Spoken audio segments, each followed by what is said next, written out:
Hello everyone. आज हम अब इस क्वेश्चन को डिस्कस करेंगे। ये क्वेश्चन मैंने आपको सुबह टेलीग्राम ग्रुप पर पोस्ट किया था। अगर आपने अभी तक टेलीग्राम ग्रुप को ज्वाइन नहीं किया है तो नीचे डिस्क्रिप्शन में इसका लिंक है, आप उसको वहां से ज्वाइन कर सकते हैं। ठीक है, तो अब समझते हैं इस क्वेश्चन में दिया क्या हुआ है, उसको हमें अप्रोच क्या यूज करनी है इस क्वेश्चन को सॉल्व करने की। देखिए, क्वेश्चन में दिया हुआ है कि 4 boats having different speeds travel into different streams and covers different up stream and down stream distances. ठीक है, आपके पास 4 बोट्स हैं, राइट, जो कि जिनकी डिफरेंट स्पीड है और वो अलग अलग स्ट्रीम्स में ट्रेवल करते हैं, अलग अलग अप स्ट्रीम और डाउन स्ट्रीम डिस्टेंस है, राइट। आपके पास अगर मैं टेबल को देखता हूँ तो टेबल में आप देखिएगा आपके पास अप स्ट्रीम स्पीड दी हुई है कुछ, ठीक है, डाउन स्ट्रीम में वो डिस्टेंस कितना ट्रेवल करते हैं वो दिया हुआ है, टोटल टाइम जो उनको लगता है अप स्ट्रीम और डाउन स्ट्रीम डिस्टेंस ट्रेवल करने में वो दिया हुआ है, और टोटल डिस्टेंस वो जो ट्रेवल करते हैं अप स्ट्रीम और डाउन स्ट्रीम में, वो आपके पास टेबल में गिवन है। बट यहाँ पर टेबल में आपके पास कुछ वेरिएबल्स हैं। वेरिएबल्स के लिए उसने यहाँ पर हमें कुछ इन्फॉर्मेशन दी हुई है। क्या बोला है उसने कि ए जो है वो सेकेंड लार्जेस्ट पॉसिबल वैल्यू है एक्स की, और बी जो है वो 10 × सेकेंड स्मॉलेस्ट पॉसिबल वैल्यू है एक्स की इन दी फॉलोइंग इक्वेशन। अगर हम यहाँ पर बात करें तो इसको ध्यान से समझिएगा। आपके पास दिया क्या हुआ है, एक इक्वेशन है आपके पास x² -5x + 5 to the power x² -24x + 140 is equals to 1। ठीक है, तो ये आपके पास हम कैसे सॉल्व कर सकते हैं, इसको थोड़ा ध्यान से समझिएगा। देखिए, आपके पास कुछ कंडीशंस होती हैं जिसकी वजह से जो कोई भी एक इक्वेशन है वो इक्वल्स टू 1 की हो जाती है। कैसे? अगर आपके पास मैं नीचे लेट अस सपोज ये आपके पास क्या है, ए है, ठीक है, ए टू द पावर अगर मैं 0 कर दूं, ठीक है, कोई भी आपके पास ए की जगह हो सकता है, अगर उसकी पावर में 0 कर देता हूँ तो वो इक्वल्स टू किसके हो जाएगा, 1 के हो जाएगा। ठीक है, एक कंडीशन हमारे पास ये है। दूसरी कंडीशन क्या है, अगर आपके पास यहाँ पर नीचे 1 हो, उसकी कितनी भी पावर हो, ठीक है, वो भी इक्वल्स टू किसके हो जाएगा, 1 के हो जाएगा, राइट। इसके अलावा क्या, आपके पास अगर मैं -1 कर दूं और इसकी पावर भी 0 कर दूं तो ये भी इक्वल्स टू 1 के होता है। तो ये 3 बेसिक हमारे पास कंडीशंस है जिसकी वजह से आपके पास ये सारी जो है वो इक्वल्स टू 1 के आती है। तो हमें बस इन्हीं को थोड़ा सा चेक करना है। कैसे? सबसे पहली चीज़, अगर आपके पास ये जो ऊपर वाली वैल्यू है अगर वो इक्वल्स टू 0 के है, मतलब कि x² -24x + 140 is equals to 0 अगर है, तो यहाँ से x की वैल्यू क्या आ सकती है, देखिए 140 है, इसको हम 14 × 10 लिख सकते हैं। तो 14 और 10 का मैं यूज़ करके -24 बना सकता हूँ ना, ये नेगेटिव ये भी नेगेटिव, तो आपके पास 14 एंड 10, एक्स की दो वैल्यूज़ आ गई। ठीक है, इसके अलावा अगर मैं अब इसका यूज़ करता हूँ तो मैं लिख सकता हूँ ना कि x² -5x + 5 is equals to 1, और I can say x² -5x + 4 is equals to 0। इसको अगर हम लिखते हैं तो 4 और 1 का मैं यूज़ करके -5 बना सकता हूँ, ये नेगेटिव ये भी नेगेटिव, तो यहाँ से आपके पास x की वैल्यू 4 और 1 आ जाएगी।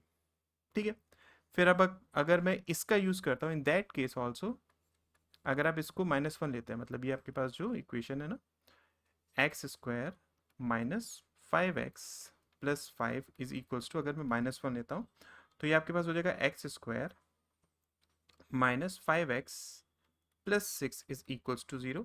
तो यहाँ से भी देखिए आप इसका यूज़ कर सकते हैं 2 और 5, 2 और 3 में, ये नेगेटिव ये भी नेगेटिव, तो यहाँ से भी आपके पास x की वैल्यू 2 और 3 आ जाएगी।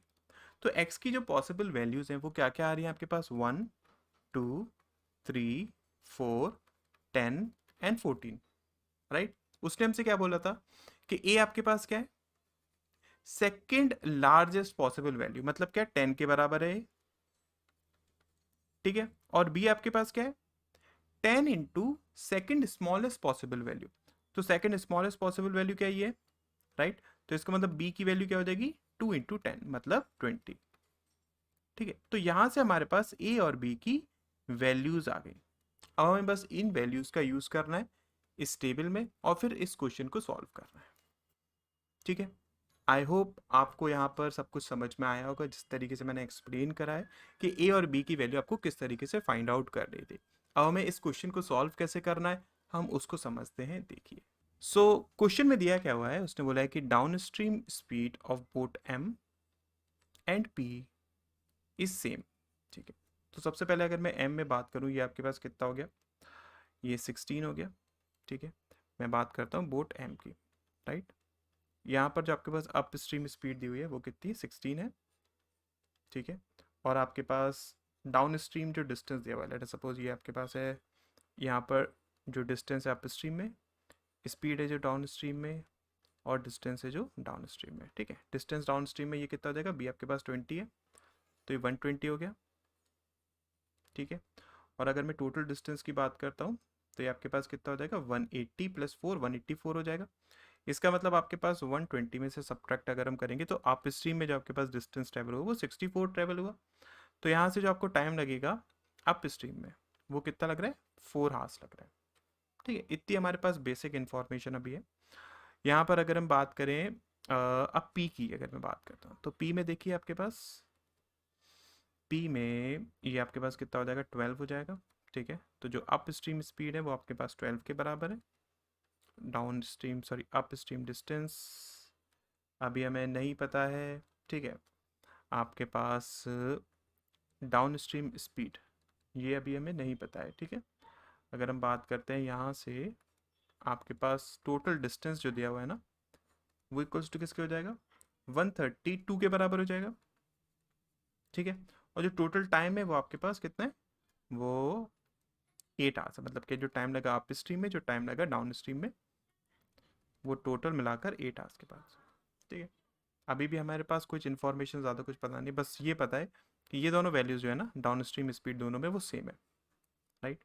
चलिए आगे हम देखते हैं उसने क्या बोला, कि distance travel by boat Q in upstream speed is 25% more than the distance traveled by boat P in upstream। ठीक है, अब बात करते हैं Q की।